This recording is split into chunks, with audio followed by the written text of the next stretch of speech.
Chapter 1. The Pitch. They say when you get to a point in writing where everything stops, they call this writer's block. I never had this phase. I just kept writing, paying attention to one of my favorite writers. He said if you could write 10 pages a day, then you would never lose a story idea, which, in theory, is a great way of never losing your inspiration. Something then just happened. It was about a week ago. It became a month ago. Then it became 4 months ago. Wanting to say nothing about it, my publisher, Henry Caviar, calling me in, he wanted to know what was going on. He wanted to know, after all this time, what was going on in my life. First thing, of course, what was your sex life like? Why? Telling him rudely, wondering why he cared about my personal life. Jay, I love the books you've written for my publishing company, but I'm starting to wonder if your sex life could be causing you, how should we say this? Playing with his pen, sitting in his chair, thinking of something to say back to me. My sex life, stating first to Henry, I explain, is none of his business. Second, I'm just going through a funk of not wanting to write anything. You're a great writer. The last book sold $300,000. After royalties and taxes, of course. I would think you'd like to keep going with the fire you have burning inside of you. I just didn't feel like writing. But it wasn't as if I wasn't doing anything. I got to hang out with my daughter. We got to hang out so much. It seemed like I was missing out on not seeing her. How old is she now? She's 22. In the early years of her life, the marriage was great. I had a great time with her mama. But things happened. When she was 18, we had to end the marriage. But she was old enough where it was an easy transition. Her mama and me, great still. She remarried. It only lasted 7 years, though. She's single again. How does that make you feel? Don't go therapist on me, I joke with Henry. I'm not. I just wanted to know your thoughts on this. The funny thing is, once the divorce was final, right after the first 4 months of being divorced, waiting on the paperwork to be finalized, we were still sleeping together, until a month after the paperwork was finalized. We got an email saying the divorce was 100% over with. We stopped having sex because she was worried we would have a kid.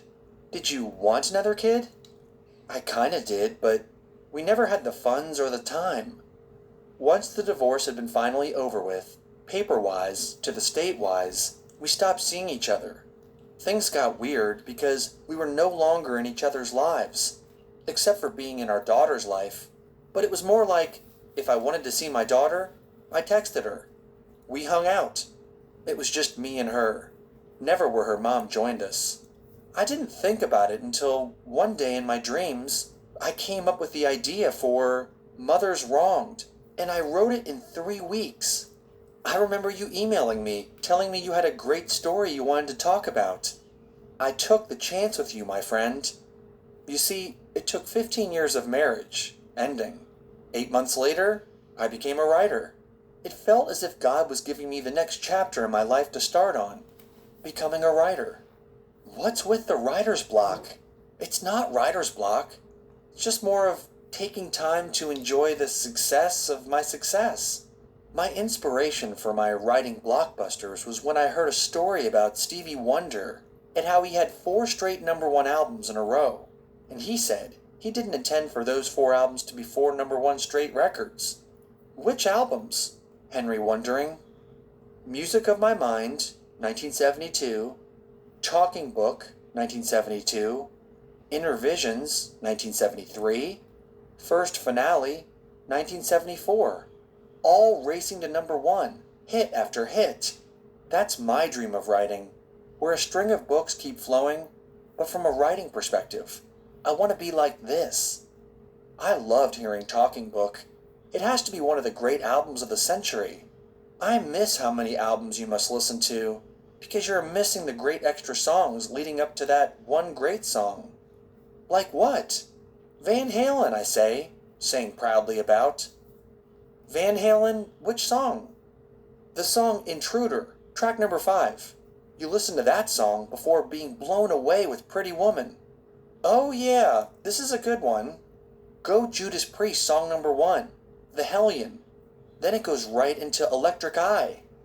Yes, another great 1-2 combo. What is the purpose of you calling me in here? Are you firing me? No, not at all.